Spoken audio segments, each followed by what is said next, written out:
Hello everyone. तो मेरे पास बहुत सारे लोगों के कमेंट्स आ रहे थे कि भैया जो एनसीबीएस का फुल एप्लीकेशन वाला मेल आया है उसका क्या मतलब है और उसमें जो डिटेल सबमिट करनी है फुल एप्लीकेशन जो फिल करना है वो कैसे करना है और उसको सबमिट कहाँ पे करना है और कैसे करना है। इसके अलावा बहुत सारे लोगों के डाउट थे कि जो रेफरी रिपोर्ट्स है उसके बारे में रिपोर्ट्स कैसे बनानी है, रिपोर्ट्स कौन सबमिट करेगा, कैसे करना है, वो सारी चीजें हम इस वीडियो में डिटेल में डिस्कस करने वाले हैं। तो वीडियो को आप लास्ट तक जरूर देखिएगा और उसके बाद भी अगर आपको कोई डाउट रह जाता है तो आप उसको कमेंट में बता दीजिएगा, हम उसको या तो कमेंट सेक्शन में डिस्कस कर लेंगे या फिर हम उसके लिए एक अलग से वीडियो में उसको डिस्कस कर लेंगे, राइट। तो सबसे पहले मैं आपको बता दूं, जो ये एनसीबीएस का फुल एप्लीकेशन वाला मेल आया हुआ है ये सारे बच्चों को नहीं आया है, ऑफकोर्स ये केवल उनके बच्चों को आया है जिन्होंने टिफर जीएस 2026 का जो है एग्जाम वो क्वालिफाई कर लिया है, राइट। और जो एनसीबीएस है that is national centre for biological sciences Bengaluru, तो ऑफकोर्स ये बायोलॉजिकल साइंसेज का सेंटर है। तो इन्होंने केवल किसके लिस्ट रिलीज करी हुई है, बायोलॉजी वाले स्टूडेंट्स की, राइट। यानी जिन्होंने जेजेबिल्स का एग्जाम दिया हुआ था या फिर जिन्होंने वाइल्ड वाइल्ड लाइफ वाला दिया हुआ था एग्जाम, राइट। सो ये आपको समझ आ गया होगा कि ईमेल उन सारे बच्चों को आया है जिन्होंने एग्जाम को क्वालिफाई कर लिया है, राइट। अब उन्होंने एक फुल एप्लीकेशन के लिए इनवाइट किया हुआ है उन बच्चों को जिन्होंने क्वालिफाई कर लिया। फुल एप्लीकेशन में आपको आपकी सारी डिटेल्स डालनी होगी, वो कैसे डालनी है वो मैं आगे डिस्कस करूंगा। सो उससे पहले मैं आपसे कुछ और चीजें डिस्कस कर लेता हूँ, राइट। तो ये जो मेल है वो कुछ आपको इस तरह से दिख रहा होगा जिसमें इन्होंने स्टार्टिंग में लिखा है कि I am please to inform you that you are invited to submit a full application. तो ये बेस्ड ऑन किस पे है, आपका जो आपने जो एग्जाम दिया था उसके एमसीक्यू मार्क्स के बेसिस पे आप लाइक शॉर्टलिस्ट हो गए हो फुल एप्लीकेशन के लिए, राइट। अब इस एप्लीकेशन में जो आप जो भी डिटेल्स डालोगे वो डिटेल्स कौन कौन से इंस्टीट्यूट कंसिडर करेंगे, टीआईएफआर मुंबई, टीआईएफआर हैदराबाद और एनसीबीएस बेंगलोर, ये तीन इंस्टीट्यूट। इसके डिटेल के बेसिस पे इसमें आप जो भी डाटा सबमिट करोगे उसके बेसिस पे वो आप वो लिस्ट शॉर्टलिस्ट करेंगे एक और, जिसमें वो आपको ऑफलाइन इंटरव्यू के लिए बुलाएंगे, राइट। तो और ये जो तीनों इंस्टीट्यूट है ये इंडिपेंडेंटली अपना रिजल्ट बनाएंगे। मतलब ऐसा हो सकता है कि आपका एक किसी इंस्टीट्यूट से आपको कॉल आ जाए या दो से आ जाए या तीनों से आ जाए या फिर आपका किसी में से भी ना आए, इंडिपेंडेंटली अपना अपना कैलकुलेट कर लेंगे स्कोर, ठीक है। उसके बाद क्या है कि इन्होंने फिर बताया हुआ है कि please use the reference code to access and download the application form. Of course यानी कि जो आप एप्लीकेशन फॉर्म होगा उसमें जो भी डिटेल डालनी है वो आपको अपने रेफरेंस कोड के साथ डालनी है, जो भी आपका रेफरेंस कोड है, राइट। सो ताकि वो आपका पर्सनलाइज्ड हो कि हाँ वो आपका ही डाटा उसमें जाए, राइट। सो इस तरह से और आपको, ठीक है। और उसके बाद जब एक बारी आप वो एप्लीकेशन फुल एप्लीकेशन फॉर्म को जब एक बारी आप डाउनलोड कर लें, उसको आप वर्ड फाइल में डाउनलोड करेंगे ऑफ कोर्स, उसके बाद उसमें सारा डाटा आप एडिट कर लेंगे, कैसे करना है वो भी मैं आगे डिस्कस करूंगा। और उसके बाद जब आपका वो हो जाएगा तो आपको उसको पीडीएफ फॉर्मेट में कन्वर्ट करके नीचे दो लिंक्स दी गई है वो भी मैं दिखाता हूँ, उस पर फिर आपको ले जाकर के उसे अपलोड कर देना है, राइट। उसके बाद क्या है कि योर रेफरी मस्ट, उसके बाद आपको रेफरी डिटेल्स डालनी होगी। रेफरी का मतलब मैंने लास्ट वीडियो में ही बताया था कि वो टीचर या वो फैकल्टी या वो पर्सन जो आपको लाइक क्या कर रहे हैं, रेफर कर रहे हैं, कहने का मतलब क्या है, जो आपको रिकमेंड कर रहे हैं कि हाँ मतलब आप एनसीबीएस में या एनसीबीएस के या फिर टिफर के अदर सेंटर्स में एडमिशन के लिए आप मतलब अच्छे हो, ठीक है, मतलब you are a good student की आप कोर्स आप उसमें पढ़ सकते हो। रेफरी कौन हो सकता है उसके बारे में भी मैंने बताया था कि वो आपका कोई भी डिपार्टमेंट का टीचर हो सकते हैं या फिर आपने कहीं से इंटर्नशिप वगैरह करी है तो वहाँ के जो आपके मेंटोर थे वो हो सकते हैं, या आपने कोई वर्कशॉप्स वगैरह करी है तो वहाँ पे जो इंस्ट्रक्शन थे वो इंस्ट्रक्टर्स थे वो आपके लिए ये काम कर सकते हैं। हाउएवर इसके लिए आपको पहले उनसे बात करनी पड़ेगी ताकि वो इस चीज पे एग्री करे और वो आपके लिए रिपोर्ट बना दे, राइट। और उसके बाद क्या है कि आपको रेफरी डिटेल्स के लिए नीचे लिंक है, उस लिंक पे आप क्लिक करोगे और उसके बाद आपको अपने रेफरी का नाम और उनका ईमेल आईडी इसमें फिल करना होगा।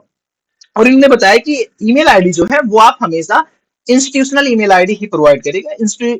आपको पता होगा जो ईमेल आईडी होता है उसके लास्ट में होता है @gmail.com। तो ये जो है ये आपकी पर्सनलाइज ईमेल आईडी होती है, ये आपको फिल नहीं करना है, आपको इंस्टीट्यूशनल वाइज डालनी है। जैसे कि आप जिस भी कॉलेज से हो या मतलब आपकी फैकल्टी जिस भी कॉलेज से होंगे जहां से भी आपने इंटर्नशिप वगैरह की है या आपके खुद के टीचर है, उनके इंस्टीट्यूशनल आईडी में लास्ट में इंस्टीट्यूशन का नाम आता है। जैसे मैं एनडीसी कॉलेज डीयू से हूँ तो मेरा क्या आता है @andc.du.ac.in। तो इसी तरह से आपका भी कुछ ना कुछ आता होगा, राइट। तो वो वाला ईमेल आईडी आपको डालना है ऑफकोर्स। उसके बाद जैसे ही और जब भी आपके टीचर्स को मतलब रेफरी को कांटेक्ट किया जाएगा तो ऑफकोर्स आपको भी एक नोटिफिकेशन आ जाएगा कि वो उनको कांटेक्ट किया गया। आपके जो रेफरी हैं वो आपका एक रिपोर्ट बनाएंगे और वो रिपोर्ट वो ईमेल के थ्रू जो है एनसीबीएस को सबमिट कर देंगे कि हाँ भाई इस स्टूडेंट का रिपोर्ट ऐसा है मेरे अकॉर्डिंग, ठीक है। तो ये चीज आई गेस आपको समझ आ गई थी। अब मैं आगे डिस्कस करता हूँ, राइट। सो उसके बाद यहाँ पे अब एक लिंक दी हुई है, अगर अगर आप इस लिंक को देखोगे, इस वाले लिंक में इन्होंने लिखा please follow the instruction given in the link below. इस लिंक पे क्लिक करते ही आपको बाकी भी इंफॉर्मेशन मिल जाएगी, उसको मैं डिटेल में डिस्कस करता हूँ। देखो ध्यान से अभी से अब यहाँ इंस्ट्रक्शन में यहाँ पे जब आप क्लिक करोगे तो आपको जो आपको फुल एप्लीकेशन है वो आपको मिल जाएगा। ठीक है, यहाँ पे जैसे मैं अगर डाउन वो क्लिक करूँ तो यहाँ पे देखो ये डाउनलोड हो गया। मैं अभी उसको ओपन करता हूँ, जस्ट सो यस। तो ये रहा हमारा GS 2026 का फुल एप्लीकेशन, राइट। ये कुछ आपको ऐसा दिख रहा होगा। तो इसमें आपको सबसे पहले बोला गया है कि ये करने के लिए जो भी आपका क्या बोलते हैं, application is for admission to graduate programmes. Of course केवल फॉलोइंग सेंटर्स के लिए, जो 3 सेंटर्स थे वो मैंने पहले ही आपको बता दिए, केवल यही कंसिडर करेंगे। यानी कि अगर इसके अलावा आप कहीं और अप्लाई कर रहे हो जैसे आइजर वगैरह में या अदर किसी पार्टिसिपेटिंग इंस्टीट्यूट में, तो वहां पे ये आपको फुल एप्लीकेशन वहां के लिए कंसिडर नहीं किया जाएगा। वो बस आपके टिफर के स्कोर के बेसिस पे जो आपका, उसके बेस पे वो केवल आपका मतलब आई मीन शॉर्टलिस्ट हो गए, फिर वो भी अपना इंटरव्यू अलग से लेंगे, राइट। ऑफ कोर्स उसके बाद आपको आपका क्या है कि आपको जो है केवल एक ही एप्लीकेशन फॉर्म सबमिट करना है, यानी कि वही जो भी एनसीबीएस का मैं वो लिंक दिखा दूंगा वहां पे जाकर के, ठीक है। और आपको कोई और नहीं करना। डेडलाइन जो है वो सभी इंस्टीट्यूट का वही है, 10 मार्च 2026 का है। और हाँ, अगर आप किसी नेशनल लेवल एंट्रेंस के थ्रू जो है एडमिशन लेना चाहते हो, जैसे कि CSIR नेट का हो गया, गेट का हो गया, ICMR का हो गया, DBT नेट का हो गया, तो ये सारे के थ्रू, तो आप जो है आपके लिए ये लास्ट डेट जो है फुल एप्लीकेशन सबमिट करने की, वो जो है 5 अप्रैल 2026 होगी, राइट। अब आगे इंस्ट्रक्शन देख लो क्या क्या लिया इन्होंने। बोला कि ये जो तुम्हारा पूरा का पूरा एप्लीकेशन ये 4 सेक्शंस में डिवाइड है। जो आपको पहला सेक्शन है उसमें आपको अपने पर्सनल डिटेल्स डालने हैं, ठीक है, वो भी मैं आपको दिखा देता हूँ। सेकंड में आपको अपने एजुकेशनल बैकग्राउंड के बारे में बताना है, ठीक है। एंड जो थर्ड है उसमें उन्होंने आपसे 10 सब्जेक्टिव क्वेश्चंस पूछे हुए हैं और आपको अपने अकॉर्डिंग उनके आंसर्स देने हैं, जैसा भी आपको सही लगता है, ये जैसा भी आपका परफॉर्मेंस है उसके अकॉर्डिंग, ठीक है। उसके बाद सेक्शन 4 में जो है वो रेफरी डिटेल्स के बारे में पूछा गया, राइट। चलो तो मैं फटाफट आपको मेन एप्लीकेशन ही दिखा देता हूँ। See, this is the application, main application form, ठीक है। अब इसमें आपको क्या करना है, पर्सनलाइज डिटेल्स में सबसे पहले यहाँ पे आपको अपना रेफरेंस नंबर डालना है, ठीक है। यानी जो भी आपका एप्लीकेशन नंबर था या जो भी आपका क्या था रोल नंबर था, ठीक है, that is your reference number, जो आपका स्टार्ट होता है GS 26 बायो IPSD करके, दैट वाला, ठीक है। उसके बाद यहाँ पे आपको अपना नाम डाल देना है। उसके बाद यहाँ पे आपको अपना डेट ऑफ बर्थ डालना है in the format of DDMMYY, यानी कि सबसे पहले डेट, फिर उसके बाद मंथ, और फिर उसके बाद ईयर के फॉर्मेट में। फिर यहाँ पे आप अपनी जो है एक फोटो जो है पेस्ट कर दीजिएगा, ठीक है। वो सब कैसे करना, अगर आप यहाँ स्टडी के टाइम पे आओगे तो ऑफकोर्स यहाँ पे आपको एक पिक्चर का वो मिल जाएगा, ठीक है। तो यहाँ से आप कर सकते हो। ये भी मेरे में जब मैं इनेबल एडिटिंग करूंगा तो वो मेरे पे हो जाएगा। सी, यहाँ से, ठीक है, आप पिक्चर पे ऐसे क्लिक करके आप ऐसे कर सकते हो, राइट। आई गेस ये तो आपको पता ही होगा, मैं आगे बताता हूँ आपको, राइट। उसके बाद फिर आपको यहाँ नेशनैलिटी जो है, नेशनैलिटी में आपकी नेशनैलिटी क्या है, ऑफकोर्स आप इंडियन हैं अगर तो आपको इंडियन डालना है, या आप किसी और नेशनल से तो वो डालना, ऑफकोर्स आप इंडियन ही होंगे। सो यहाँ पे आप इंडियन डाल दीजिएगा। टेलीफोन नंबर ऑफकोर्स आपके पास आई डोंट थिंक की होगा, बट आपके पास मोबाइल नंबर होगा, तो यहाँ पे आप अपना मोबाइल नंबर डाल दीजिएगा। और यहाँ पे आप अपना ईमेल आईडी डाल दीजिएगा, ठीक है। उसके बाद यहाँ पे आपको अपना परमानेंट एड्रेस डालना है, राइट। यानी कि ये आपको परमानेंट डालना है, वो नहीं डालना कि अभी आप कहाँ पे रहते हो, राइट। जैसे कि मैं अगर अपना बताऊं, मैं आजमगढ़ से हूँ बट अभी मैं दिल्ली में पढ़ाई कर रहा हूँ, लेकिन मेरे को यहाँ आजमगढ़ वाला एड्रेस डालना, that is my permanent address, right. आगे देखो, उसके बाद अब आपका आता है एकेडमिक क्वालिफिकेशंस। इसमें आपको सबसे पहले 10th का बताना है कि आप कौन से ईयर में पास आउट है 10th। उसके बाद आपका कौन सा बोर्ड था या कौन सी यूनिवर्सिटी है, जैसे मेरा यूपी बोर्ड था तो मैं यहाँ पे यूपी बोर्ड डाल दूंगा, ठीक है। उसके बाद यहाँ पे आपका स्कूल का क्या नाम था, उस स्कूल का नाम और एड्रेस आपको डालना है। देन उसके बाद कितने परसेंटेज मार्क्स आपको मिले, और क्या आपकी कोई उस बोर्ड में, जिस भी बोर्ड से आप एग्जाम दे, क्या उसमें आपको कोई रैंक मिली है, या आपको क्लास रैंक, मतलब जो भी आपका कोई सर्टिफिकेट है आपका उस चीज के लिए, रैंक के लिए, तो आप उसको डाल सकते हो। डिवीजन आपको पता होगा कि जो भी स्टूडेंट 60% से अबव होते हैं उनका फर्स्ट डिवीजन होता है, तो वो आप इसके अकॉर्डिंग फिल कर सकते हैं। सेम गोज फॉर यहाँ क्लास 12 के लिए भी वैसे ही डाल दीजिएगा सारा डिटेल। उसके बाद यहाँ देखो, अब उसके बाद इन्होंने बैचलर लेवल की डिटेल मांगी हुई है 4th ईयर तक, मतलब अगर आपने 3rd ईयर तक करा है तो 3rd ईयर डाल दो, यानी BSc वाले अगर 3rd ईयर तक किए, या अगर आपने BSc 4th ईयर तक किया है तो 4th ईयर तक आप डाल दो, ठीक है। या फिर आप बैचलर ऑफ इंजीनियरिंग या MBBS जो भी आपने किया है वो डाल दो। अब इसको देखो कैसे करना है। अब आपका जो BSc फर्स्ट ईयर है वो आप कौन से ईयर में पास आउट है, फिर 2nd year, 3rd year, 4th year, इस तरह से आप डाल दो। आप किस यूनिवर्सिटी से हैं, यहाँ पे यूनिवर्सिटी, यहाँ पे कॉलेज का डिटेल डाल दो, राइट। उसके बाद आपको कितने मार्क्स मिले वो डाल दो। आपकी कोई रैंक थी तो हर ईयर में आपको ईयर वाइज सारा चीज लिखना है, राइट। आपको ईयर वाइज कोई रैंकिंग है तो वो डाल दो। ईयर वाइज जो मार्क्स है उसके बेस पे आपके हर ईयर वाइज में क्या डिवीजन आए वो आप यहाँ पे डाल दो, राइट। अब आती है बात 4th ईयर की, कि भाई मैंने, जैसे अगर आप BSc से हैं और आपने 4th ईयर नहीं किया तो आपको क्या करना है, जहां पे भी आपकी डिटेल्स नहीं है वहां पे आप NA लिख दीजिएगा, नॉट अप्लाइकेबल, राइट। मैं आपको बता देता हूँ जैसे, राइट, ऐसे आप वहां पे NA डाल दीजिएगा कि नॉट अप्लाइकेबल। हालांकि मैं भी 4th ईयर ही कर रहा हूँ, तो मैं 4th ईयर में हूँ, तो ऑफकोर्स मैं यहाँ पे मेरा 2026 है तो मैं वो डाल दूंगा, ठीक है। अब उसके बाद फिर यहाँ पे मार्क्स तो मेरा अभी रिजल्ट आया नहीं है, तो मैं यहाँ पे क्या डाल दूंगा, अपीयरिंग डाल दूंगा या अवेटिंग डाल दूंगा। ठीक है, यानी कि अभी मैंने अपीयर करा हुआ है, तो यहाँ पे अपीयरिंग या अवेटिंग जो भी डालना है वो आप डाल सकते हैं इस तरह से। अगर आपने एमएससी नहीं किया तो ऑफकोर्स यहाँ पे आप एनए डाल दीजिएगा कि नॉट अप्लाइकेबल, राइट। अब उसके बाद आइए मेन इस पे। अब अगला जो सेक्शन 3 है, इसमें आपको अपने सब्जेक्ट ऑफ स्टडी, आप जो भी पढ़ रहे हो, आपको कोई अवार्ड्स वगैरह मिले हैं, आपका कोई एक्सपीरियंस है जो भी, वो आपको शेयर करना है। सबसे पहले ये पूछता है कि summarise the subject of your most recent ongoing और कंप्लीटेड डिग्री। तो इसमें आपको, अगर आपकी डिग्री कंप्लीट हो चुकी है तो आपको उसके बारे में बताना है, या अगर आप पढ़ाई कर रहे हो अभी तो उसके बारे में। ठीक है, तो अगर मैं अपना बताऊं, जैसे मैं अभी बायोमेडिकल साइंस से मैं अपना कर रहा हूँ, तो मैं एक्चुअली अपना एप्लीकेशन फिल कर चुका हूँ, बट मैं आपको वो नहीं दिखा सकता बिकॉज वो डिटेल्स कॉन्फिडेंशियल है मेरे लिए। सो यहाँ पे आपको, जैसे कि आपको यहाँ लिखना है कि like I am pursuing my final year of BSc honours in biomedical sciences and in which I have studies this course like molecular biology, biochemistry, whatever जो भी कोर्स आपने पढ़ा है वो आप लिख दो।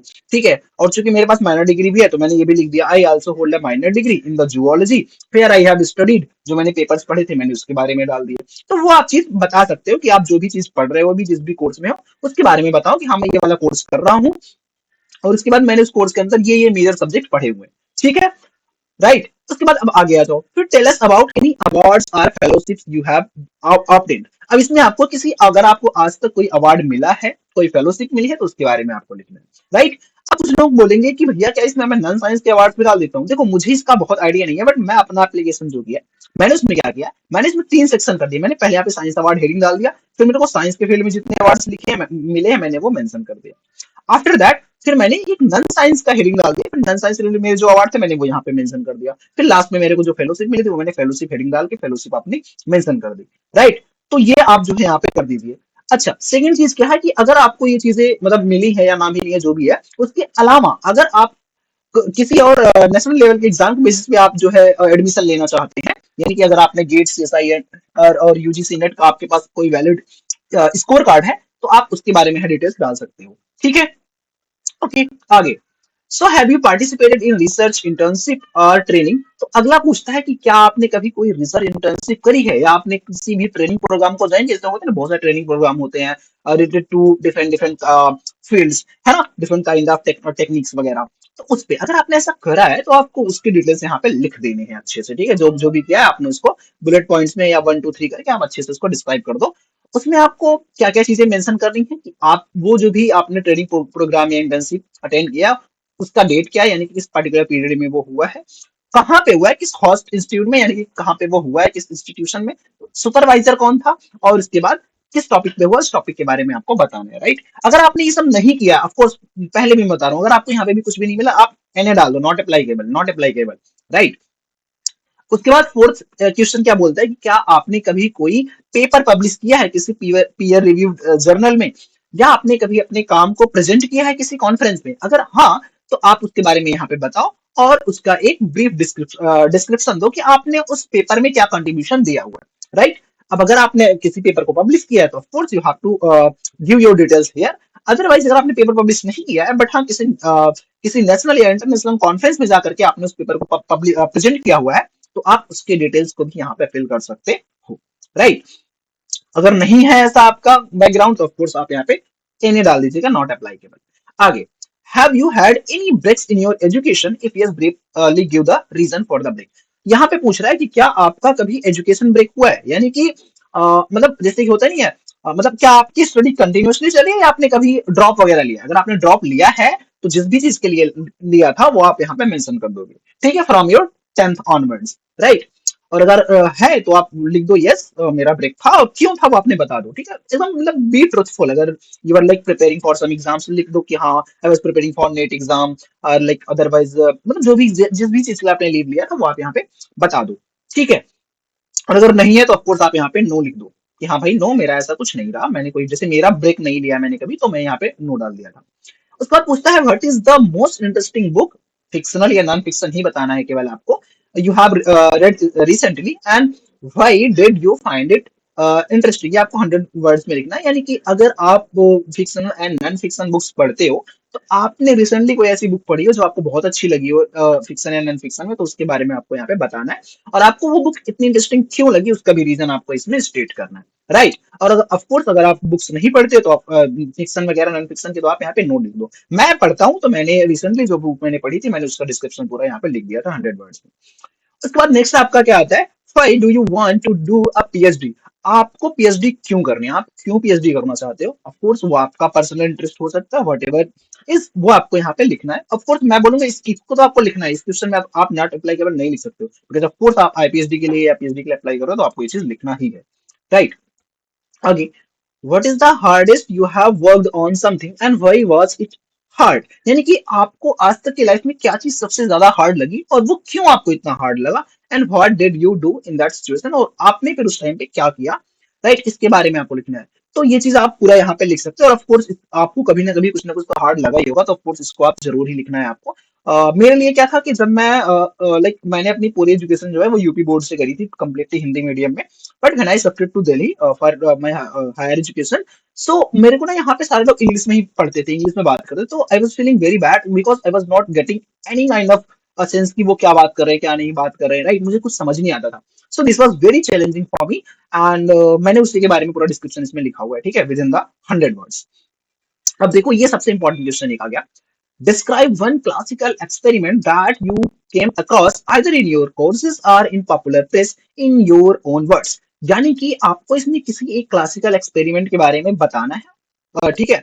अच्छा, क्लासिकल एक्सपेरिमेंट क्या होते हैं, ऐसे एक्सपेरिमेंट जो फंडामेंटली है, ठीक है, यानी जो किसी नए पाथवे की कोक की ढूंढ मतलब कोक खोजा उन्होंने, ठीक है, या उन्होंने कुछ नए कॉन्सेप्ट बिल्ड किए, कुछ नए कॉन्सेप्ट दिए, तो ऐसे एक्सपेरिमेंट्स क्या होते हैं, क्लासिकल एक्सपेरिमेंट होते हैं। दूसरा होता है अप्लाइड। अप्लाइड मतलब जैसे किसी चीज की मेडिसिन बना देना, तो वो क्लासिकल नहीं है क्योंकि उसका तो अप्लाइड है ना, वो सीधा अप्लाई हो रहा है किसी चीज पे, राइट। तो इस तरह से जैसे कि यहाँ पे डीएनए ट्रांसक्रिप्शन, डीएनए का जो है वो एप्लीकेशन, डीएनए का मतलब ये सारी जो चीजें ये बहुत ही क्लासिकल एक्सपेरिमेंट है।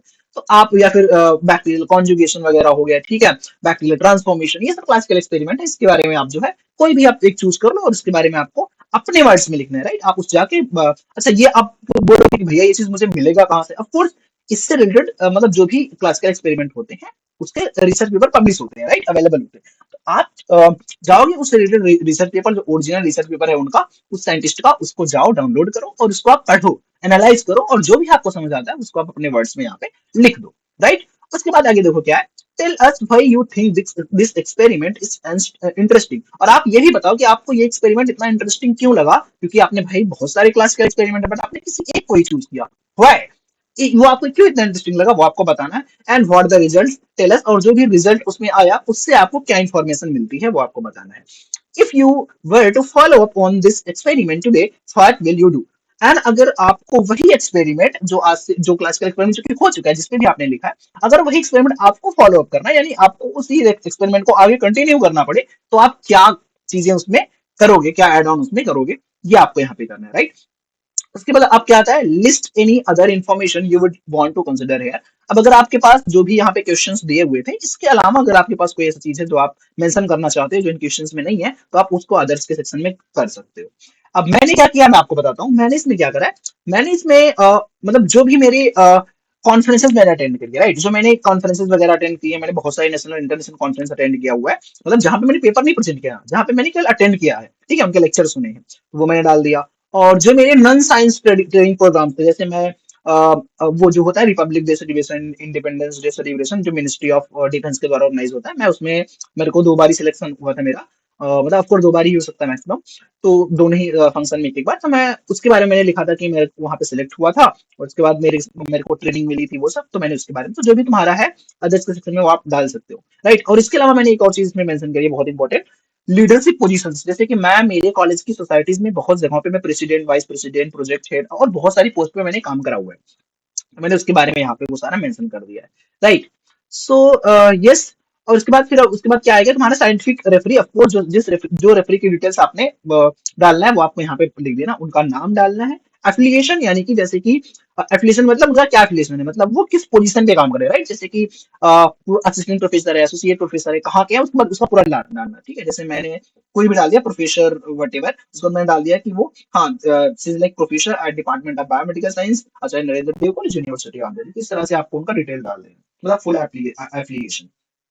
राइट। उसके बाद how do they know you, यानी कि वो आपको कैसे जानते हैं, ठीक है, आपको लिखना है। अब ऑफकोर्स अगर वो तुम्हारे क्लास के प्रोफेसर है तो ऑफकोर्स वो तुम आपने उनसे पढ़ाई करी है, आपको क्लासरूम में डिस्कशन हुए हैं, उससे जानते हैं।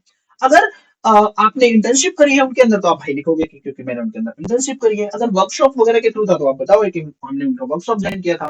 ठीक है, तो इस तरह से वो चीज जो है, जो भी रीजन है जैसे भी जानते हैं तो वापस में लिख दोगे। फिर उनका इंस्टीट्यूशनल ईमेल आईडी आपको डालना है और फिर उनका phone number, right. Same goes for referee details two, और रेफरी टू में भी सेम टाइप ऑफ डिटेल्स आपको डालनी। फिर आपको यहाँ पे अपना सिग्नेचर जो है उसकी एक फोटो कॉपी, मतलब फोटो स्कैन करके आप यहाँ पे उसको अपलोड कर दीजिएगा। ठीक है, उसके बाद यहाँ पे आप अपना डेट डाल दीजिएगा। ठीक है, यू कैन पुट योर, मतलब फिर जिस भी डेट पे आप सबमिट करोगे डेट डाल दीजिएगा। ठीक है, और ये जो एप्लीकेशन है, फुल एप्लीकेशन, ये आपको कंप्लीटली ऑनलाइन ही सबमिट करना है, इसको आपको ऑफलाइन सबमिट नहीं करना है, ये इन्होंने बोल दिया।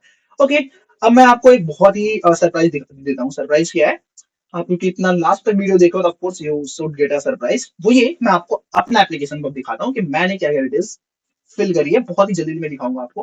ठीक है, मतलब ऐसा नहीं है कि मैं आपको ये रहा, सी दिस इज माइंस। सो यहाँ पे चलिए आप देख लो, ये रहा, मैंने अपना डिटेल्स डाला हुआ है। ठीक है, आप ये देख लो, फिर मैंने यहाँ एकेडमिक डिटेल्स अपने डाल रखे हैं। ठीक है, उसके बाद फिर अगर आओगे तो यहाँ पे देखो सब्जेक्ट ऑफ स्टडी को मैंने किस तरह समराइज करा हुआ है अपने। साइंस जो भी मेरे को अवार्ड्स मिले हैं, science awards, non science awards, fellowships मैंने डाल दी। फिर उसके बाद रिसर्च इंटर्नशिप में जो भी था मैंने हेडिंग वाइज बता दिया, मैंने क्या क्या करा हुआ है, वर्कशॉप ट्रेनिंग जो भी साइंस से रिलेटेड अटेंड करी है मैंने, वो मैंने यहाँ पे बता दिया। फिर मैंने जो भी प्रेजेंटेशन में वगैरह था, जो मेरा पेपर पब्लिश तो नहीं हुआ है बट वो अंडर कंसिडरेशन है, तो उसके बारे में मैंने यहाँ पे डाल दिया कैसे कैसे है। मेरा कोई स्टडी ब्रेक नहीं है, मैंने उसके बारे में यहाँ बता दिया, राइट। देन उसके बाद फिर यहाँ पे कोई कौन चीज मुझे सबसे ज्यादा हार्ड लगी, वो अभी मेरे को पीएचडी क्यों करनी है मैंने ये चीज अभी इसमें नहीं लिखा है, ऑफकोर्स मैं इसको लिखूंगा। क्लासिकल एक्सपेरिमेंट के बारे में मुझे लिखना है। यहाँ पे अदर चीज जो अदर डिटेल्स थी उसमें मैंने लीडरशिप और एडमिनिस्ट्रेटिव रोल्स के बारे में बताया आपने। फिर उसके बाद साइंटिफिक कॉन्फ्रेंस वगैरह जो अटेंड किया मैंने वो बताया। उसके बाद जो नॉन साइंस की कॉन्फ्रेंसेस एंड अवार्ड्स वगैरह थे मेरे, वो मैंने बता दिए। साइंटिफिक रेफरेंस डिटेल्स मैंने ऑफ कोर्स यहाँ पे डाल दी है, तो वो हो गया। फिर मैंने यहाँ पे सिग्नेचर जिस भी डेट पे मैं सबमिट करूंगा वो यहाँ पे मैं डाल दूंगा, राइट। सो ये मैंने आपको बता दिया। अब आपको ये आगे क्या करना है, ये देखो, जब आप ये चीज कर लोगे तो यहाँ पे सारे वही सेम इन्फॉर्मेशन है। ठीक है, जब आप यहाँ पे कर लोगे फिर आप नीचे आना है। ठीक है, अच्छा, इन सबके लास्ट डेट जो है वो 10 मार्च 2026 5 पीएम है, तीनों के ही, तो यानी कि आपको ये उससे पहले ही सबमिट कर देना है आप ये डिटेल्स। आप यहाँ आओगे, यहाँ पे जो फर्स्ट लिंक है, इस फर्स्ट लिंक पे आप क्लिक करोगे, हालांकि अभी मेरा क्लिक नहीं होगा क्योंकि मैंने इसमें ऑलरेडी डिटेल्स अपनी फिल कर रखी है, वहां पे डिटेल्स आपको डाल देनी है। सेकंड लिंक जो है आप इस पे क्लिक करोगे तो यहाँ पे आकर के, अब आपको मैंने बताया ना, जो भी आपने अपना रिपोर्ट करोगे, प्रिंट करोगे, ठीक है, उसको आप पीडीएफ फॉर्म में कन्वर्ट करोगे और यहाँ पे आकर के चूज फाइल पे जाकर के यहाँ पे आप उसको जहाँ पे भी डाउनलोड है उसको यहाँ पे डाल करके फिर आप यहाँ पे सबमिट कर दोगे, यहाँ से वो हो जाएगा, राइट। और जो भी आपकी रिपोर्ट थी, रेफरी रिपोर्ट, वो रेफरी जो है वो ईमेल के थ्रू उनको भेज देंगे, राइट। तो आपका पूरा डाटा जो उनके पास चला जाएगा। तो this is the whole process जो आपको करना था। ठीक है, सो आई होप आपको काफी हेल्प मिली होगी इस वीडियो से। और अगर आपको फिर भी कोई डाउट्स वगैरह है तो ऑफकोर्स कमेंट सेक्शन में आप डाल दीजिएगा, will discuss that in the comment section. Otherwise, we'll make another video for that. Okay.